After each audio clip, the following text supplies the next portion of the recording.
ఓం శ్రీ గురుభ్యో నమః. ఓం శ్రీ మహాగణాధిపతయే నమః. ఓం శ్రీ సరస్వత్యై నమః. అందరికీ నమస్కారం. ఈరోజు వైశాఖ పురాణం 21వ అధ్యాయం పారాయణం. నారదుడు అంబరీషునితో తర్వాతి వృత్తాంతమును ఇట్లు చెప్పసాగెను. శృతదేవ మహాముని శృతకీర్తి మహారాజుతో ఇట్లనెను. పాంచాల రాజు శ్రీహరిని చూచి సంతోషపడినవాడై వెంటనే లేచి శ్రీహరికి నమస్కరించెను. ఆనంద భాష్మములను విడుచుచుండెను. సర్వ జగములను పావనము చేయు గంగానది పుట్టుకకు కారణములగు శ్రీహరి పవిత్ర పాదములను కడిగి ఆ పవిత్ర జలమును తనపై చల్లుకొనెను. విలువైన వస్త్రములు, ఆభరణములు, గంధ పుష్పాదులు, పుష్పమాలలు, ధూపములు, అమృతప్రాయములగు నివేదనలు, తన శరీరము, తన ధనము, తన సర్వస్వమును శ్రీహరికి సమర్పించెను. ప్రాచీనుడు, పురుషుడు, నిర్గుణుడు, సాటిలేనివాడును అగు శ్రీ మహావిష్ణువును ఇట్లు స్తుతించెను. పాంచాలరాజు చేసిన ఈ స్తుతి అర్థవంతము, శక్తివంతము. పరమేశ్వరుడు శ్రీహరి ఒక్కరైన ఆ పరమేశ్వరుడు శ్రీహరితో కలిసి 24 తత్వములు, మొత్తము 25 సంఖ్యకు వచ్చిన శ్లోకములున్న ఈ స్తోత్రము యొక్క భావము ఈ విధముగా చెప్పబడినది. స్వామి, నీవు దేనియందును ఆసక్తుడవు కావు, ఏదియు అంటని వాడవు, సృష్టికర్తలకు అధిపతివి, పరాత్పరుడవు. నీ మాయకు లోబడిన తత్వవేత్తలను సృష్టికర్తల నెరుగు విషయమున అజ్ఞానవంతులగుచున్నారు. తత్వవిధులను మాయాచరితములైన గుణములయందు చిక్కుకొని విచిత్రముగు భగవంతుని చేష్టలు ఎరుగలేకున్నారు.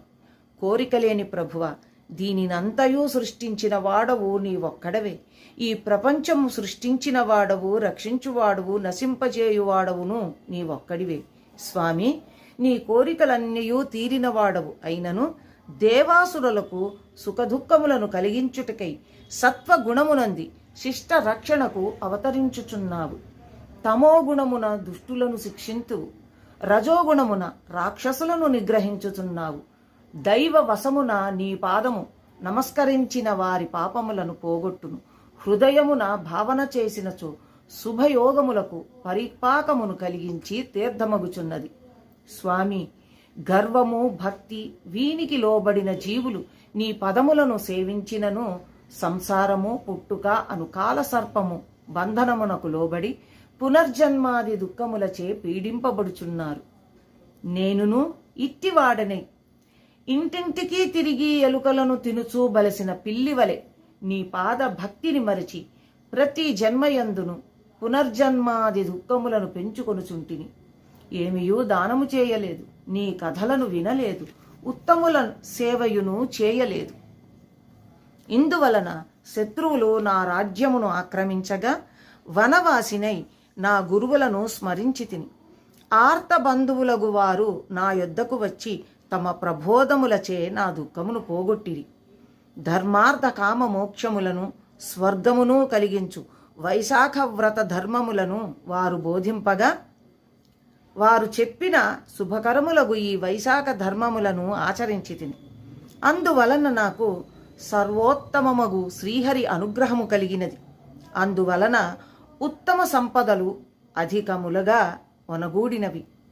అగ్ని, సూర్యుడు, చంద్రుడు, నక్షత్రములు, భూమి, నీరు, ఆకాశము, వాయువు, మాట, మనస్సు మున్నగు వానిని సేవింపలేదు.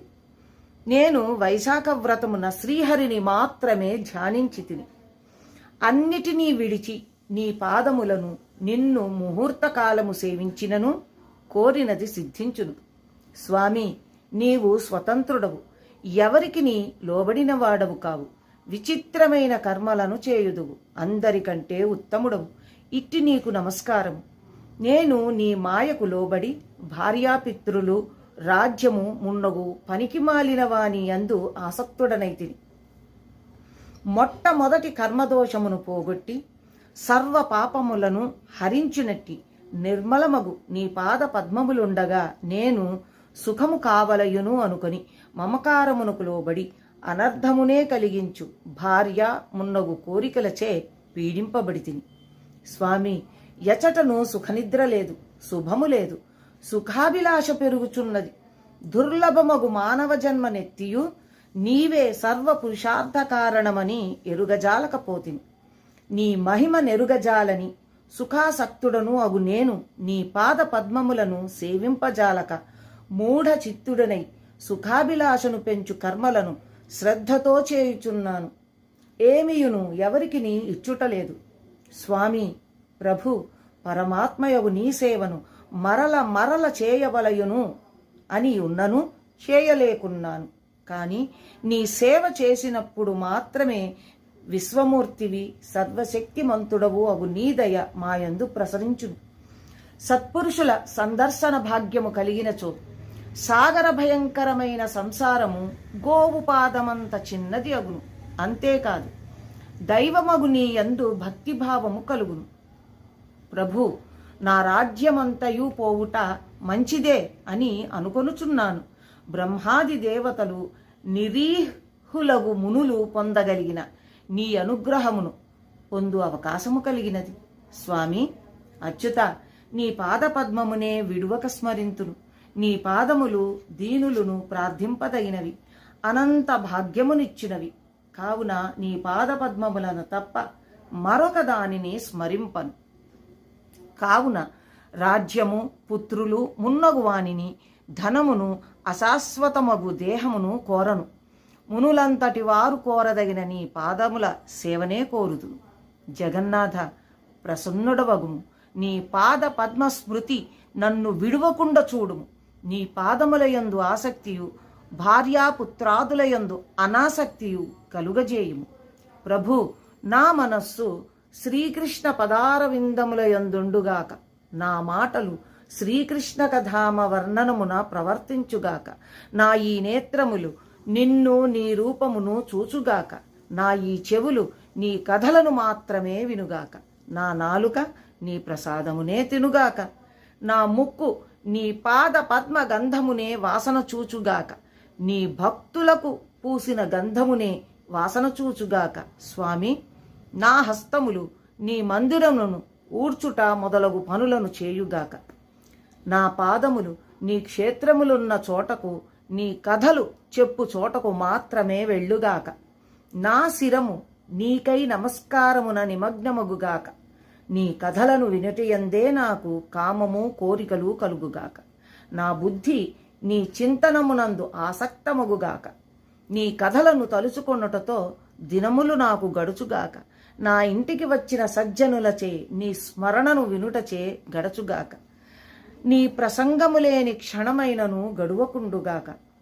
ప్రభు, బ్రహ్మ పదవి అక్కరలేదు, చక్రవర్తిత్వము వలదు, మోక్షమును కోరను. నీ పాద సేవను మాత్రము కోరుదును. నీ పాద సేవను లక్ష్మీదేవి, బ్రహ్మామున్నగు వారు కోరుదురు. కాని వారికి నీ పాద సేవ సులభము కాదు. వారికి దుర్లభమైన నీ పాద సేవను మాత్రము కోరుదును. అనుగ్రహింపుము. ఇట్లు పాంచాలరాజుచే స్తుతింపబడిన శ్రీమన్నారాయణుడు విచ్చిన పద్మముల వలెనున్న కన్నులతో ప్రసన్నుడై వానిని చూచుచు మేఘ గంభీర స్వరముతో ఇట్లనెను.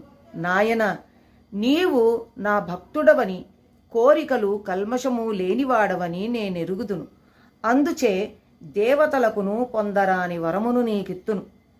10,000 సంవత్సరముల దీర్ఘాయువునందుము, సర్వ సంపదలను పొందుము. నీకు నాయందు నిశ్చలమైన భక్తియుండును, తుదకు ముక్తినందుదువు. నీవు చేసిన ఈ స్తుతితో నన్ను స్తోత్రము చేసిన వారికి సంతుష్టుడనై భుక్తిని, ముక్తిని ఇత్తును. సందేహము లేదు, నేను నీకు ప్రసన్నుడనై ప్రత్యక్షమైన దినము అక్షయ తృతీయాతిథి సార్థక నామమై నన్ను స్తుతించిన నా భక్తులకు అక్షయములగు భుక్తి ముక్తులను ప్రసాదించును. ఈ దినమున నీకు ప్రసన్నమైనట్లే వారికి భుక్తి ముక్తులను అక్షయముగా నిత్తును. భక్తి పూర్వకముగా కాకున్నను, బలవంతము వలనను, మొగమాటము వలనను, ఏదో ఒక కారణమున వైశాఖ స్నానాధికమును చేసిన వారికి భుక్తిని, ముక్తిని ఎత్తును.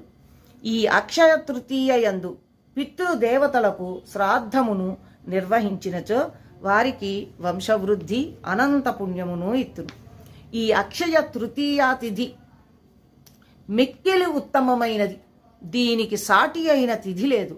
ఈనాడు చేసిన సత్కార్యము, పూజ, దానము అల్పములైనను అక్షయ ఫలములనిచ్చును. కుటుంబము గల బ్రాహ్మణునకు గోదానమునిచ్చినచో వానికి సర్వ సంపదలను వర్షించి ముక్తినిత్తును.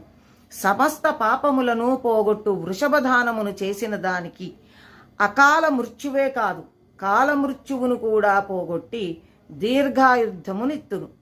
వైశాఖ వ్రతమును దాన ధర్మములను యథాశక్తిగా చేసిన వారికి జన్మ, జర, మృత్యు, వ్యాధి భయములను సర్వ పాపములను పోగొట్టుదును. వైశాఖమున చేసిన పూజ, దానము మున్నగువాని వలన సంతోషించినట్లుగా ఇతర మాసములందు చేసిన పూజాధికమునకు సంతోషపడను. వైశాఖ మాసమునకు మాధవ మాసమని పేరు. దీనిని బట్టి నాకీ మాసమెంత ఇష్టమైనదో గ్రహింపవచ్చును. అన్ని ధర్మములను, బ్రహ్మచర్యాది వ్రతములను విడిచిన వారైనను వైశాఖ వ్రతమునాచరించినచో నేను వారికి ప్రీతుడనై వరములనిత్తును. వైశాఖ వ్రతమును, దానాదులను ఆచరించిన వారు తపస్సులకు, సాంఖ్యయోగములకు, యజ్ఞయాగములకు సాధ్యము కాని నా సాన్నిధ్యమును చేరుదురు. ప్రాయశ్చిత్తమే లేని వేల కొలది మహాపాపములు చేసిన వారైనను వైశాఖ వ్రతమునాచరించిన పాపక్షయమును, అనంత పుణ్యమును ఇత్తును. నా పాద స్మరణచే వారిని రక్షింతును. పాంచాల మహారాజా, నీ గురువులు చెప్పిన దానిని అడవిలోనున్నను భక్తి శ్రద్ధలతో నాచరించి నాకు ప్రీతి పాత్రుడవైతివి. కావుననే ప్రసన్నుడనై నీకు ప్రత్యక్షమైతిని. నీకనేక వరములనిచ్చితిని అని పలికి శ్రీహరి అందరును చూచుచుండగనే అంతర్ధానమందెను. పాంచాలరాజును శ్రీహరి అనుగ్రహమునకు మిక్కిలి ఆనందము చెందెను. శ్రీహరి యందు నిశ్చల భక్తియుక్తుడై పెద్దలను గౌరవించుచు చిరకాలము ధర్మపూర్ణముగా రాజ్యమును పాలించెను. శ్రీహరిని తప్ప మరెవరిని ప్రేమింపలేదు, గౌరవింపలేదు. భార్యాపుత్రాదుల కంటే శ్రీమన్నారాయుడే తనకు కావలసిన వాడిని నమ్మి సేవించెను. భార్యాపుత్రులు, పౌత్రులు, బంధువులు, పరివారము అందరితో కలిసి వైశాఖ వ్రతమును, దాన ధర్మములను పలుమార్లు ఆచరించెను. చిరకాలము సర్వసుఖ భోగములనంది తుదకు శ్రీహరి సాన్నిధ్యమును చేరెను. ఉత్తమమైన ఈ కథను విన్నను, వినిపించినను సర్వ పాప విముక్తులై శ్రీహరి సాన్నిధ్యమును చేరుదురు అని శృతదేవ మహాముని శృతకీర్తి మహారాజునకు చెప్పెను. ఈ విధముగా నారదుడు అంబరీషునకు వైశాఖ మహిమను వివరించుచూ చెప్పెను. ఇంతటితో 21వ అధ్యాయం పారాయణం కూడా ముగిసింది. తిరిగి రేపటి పారాయణంలో కలుసుకుందాం.